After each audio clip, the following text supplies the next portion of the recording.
Uh, so that will be volume three, especially geared to the Western ear. And I can imagine that a lot of people would really enjoy relaxing to jazz, ballad, piano music than Indian ragas Yeah. in So in the Western world. In the yeah, Western world, sounds great. That's yeah. wonderful.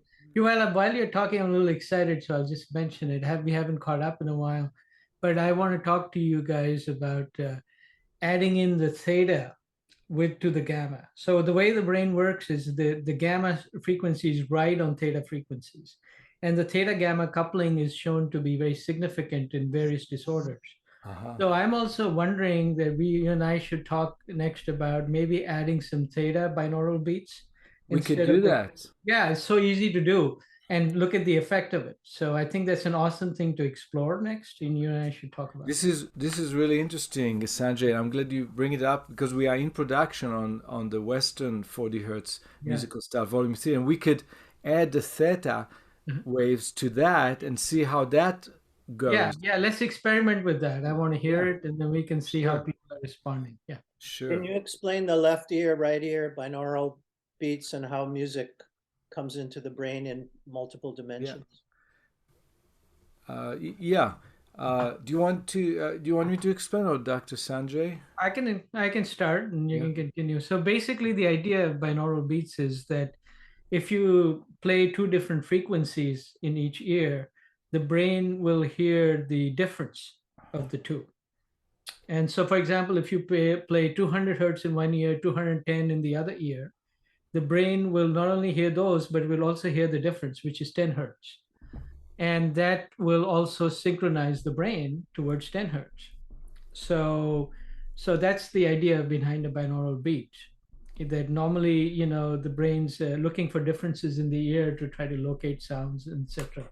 So, Yeah. so that's the basic idea. Yeah. So you can create low frequency in the brain using high frequencies because it's hard to play low frequencies in the brain. Like how do you play 5 hertz properly through speakers? You can't really do that, but you can do it by playing the difference Right. between say 400 and 405. One Right. in.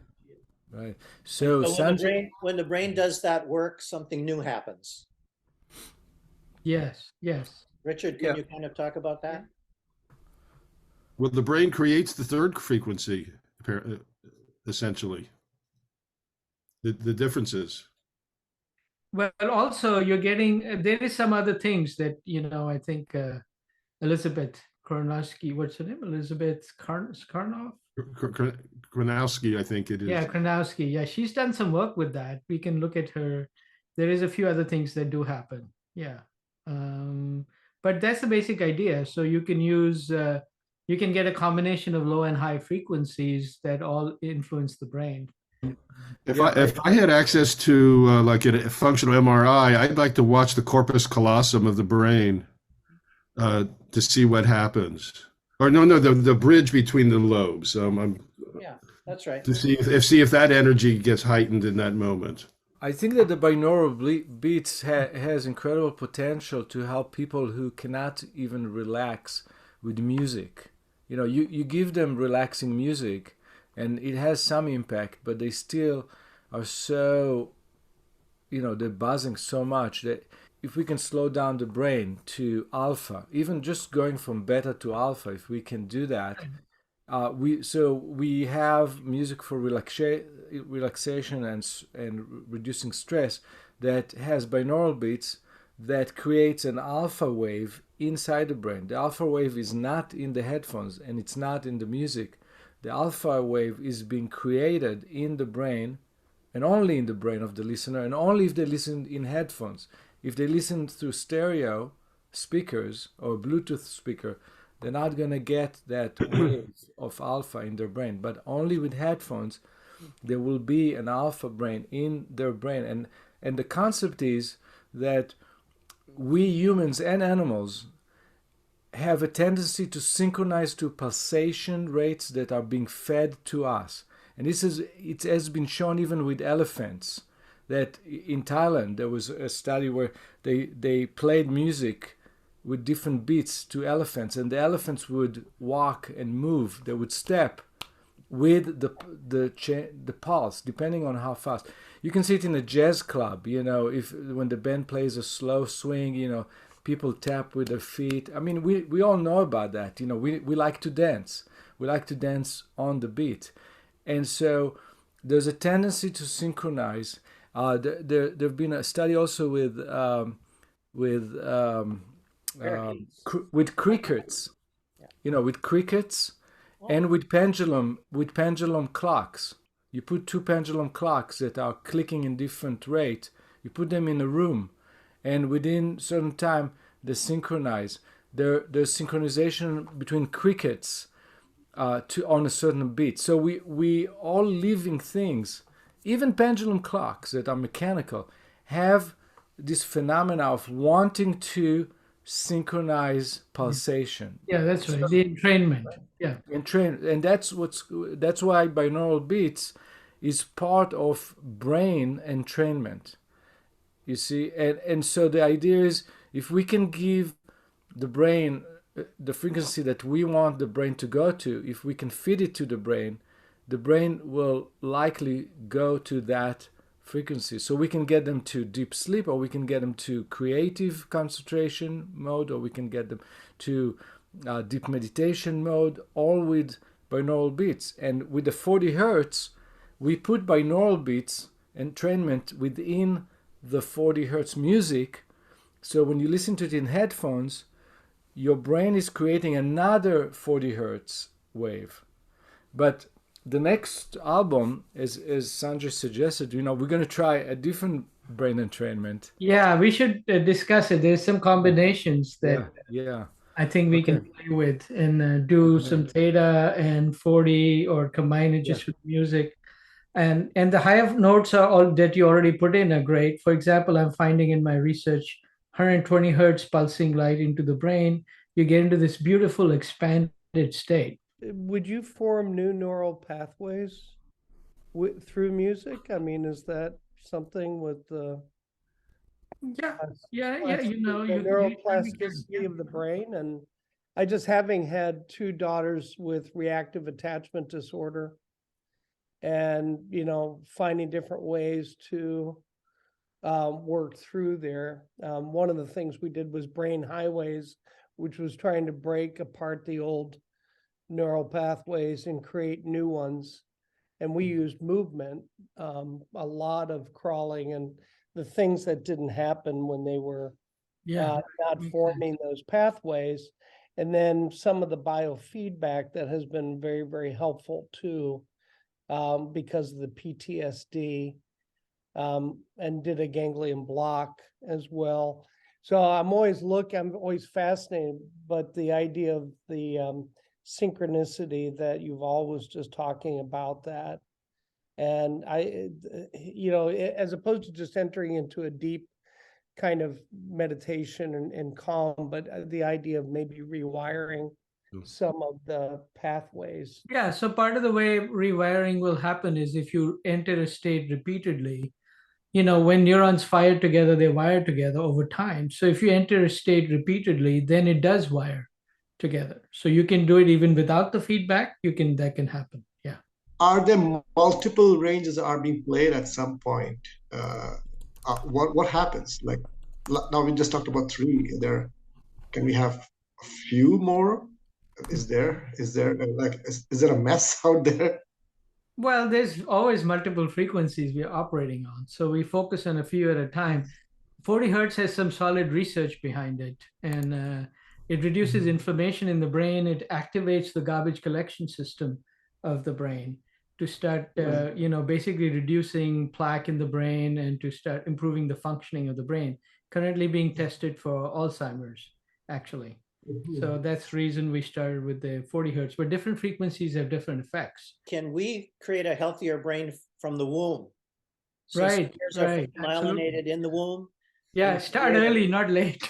Can we be proactive, not reactive? Yeah, exactly. Rick, I think this is a great direction, because from our conversation with Dr. Sanjay, we know that we had some cases of advanced Alzheimer and dementia who wanted to use the 40 hertz music that I created, and Dr. Sanjay said it's just not going to work in advanced stages. So they focus on early stages. But now, talking about this idea of how about if we give 40 hertz music to healthy people and children and young children, and even in the womb, like put headphones on the belly and play 40 hertz, so the brain, because it shows that it increase blood flow in the brain, it increase connectivity in the brain, so it seems like, almost like a vitamin C for the brain, this 40 hertz frequency. Well, didn't So, they just come out this last week with finding a protein that was a marker for Alzheimer? For early detection. yeah, detection. yeah. So now, if you knew, instead of the advanced stages, if you knew that you carried this Right. protein, right, you could use it as kind of a prophylactic in a way. yeah, You don't have to start in the womb, but all of a Right. sudden, I've been Yeah. diagnosed as having this protein right, that, 20 years from now, I might be dealing with Alzheimer's or dementia. right, And Right. boy, and now you come in almost prescriptive right, and say this is Yeah. part of a regimen. yeah, My mom always just did the New York Times crossword puzzle, but she still got Alzheimer's. I have some friends who went to very renowned doctors for cognitive deterioration, or people in their 80s. They don't have dementia yet, they don't have Alzheimer yet, but they have some deterioration of cognition. And they told the doctors, hey, do you know anything about 40 hertz therapy? And the doctors, the very established doctors in the field, they know nothing about it. They never heard about it. They don't, and then they would not prescribe it. They would not support it because they just don't know about it. It's so new, it's really, really cutting edge research right now. And there's only a few doctors like Dr. Sanjay who work with that. So Dr. Golden and myself have been thinking about that it may be better to get it to people through a device or a chair or a pillow, or because people just don't think about music as serious medicine. But if you tell them, there's this helmet you put on your head and you hear music in that helmet, or it's that chair that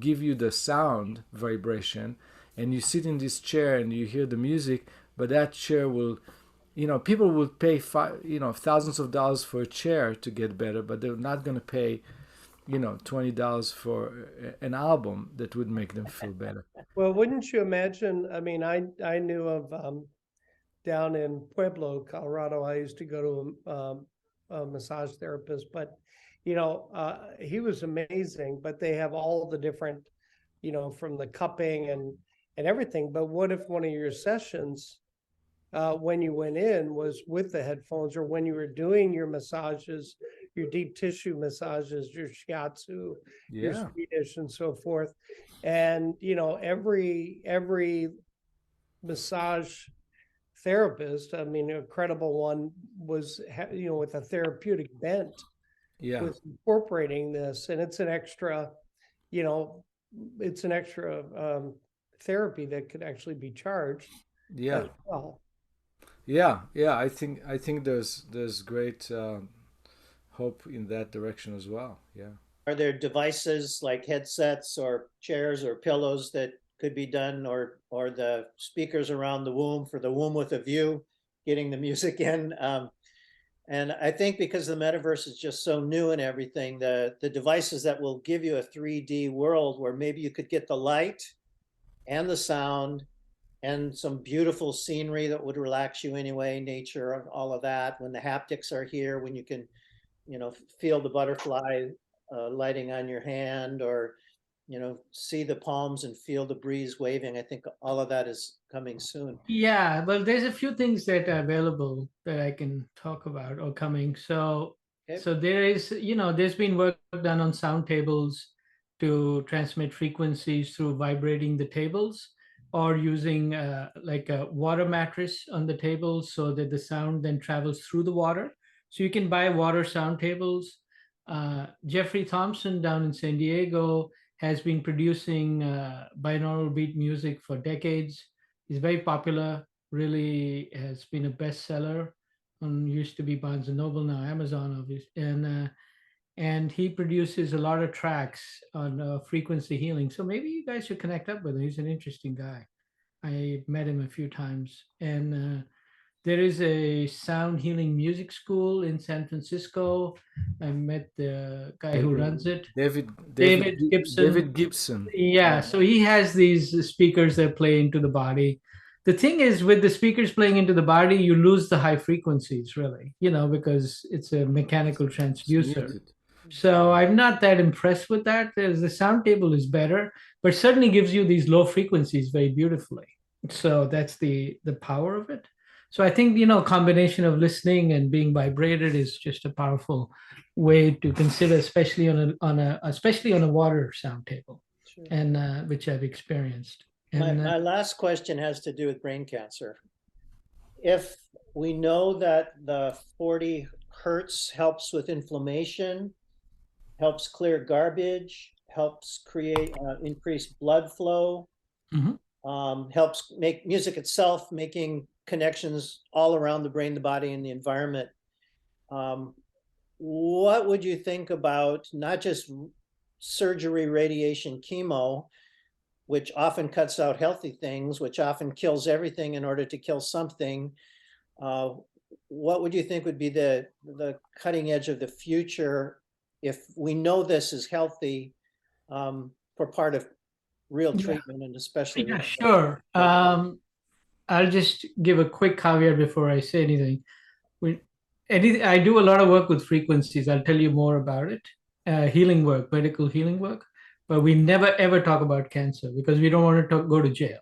After that caveat, and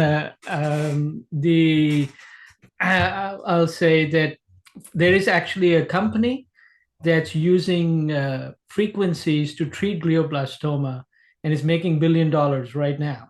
And it's not that it's super successful, but it's more successful than other treatments. So it has FDA approval, and it's basically using current at certain sound frequencies to treat it.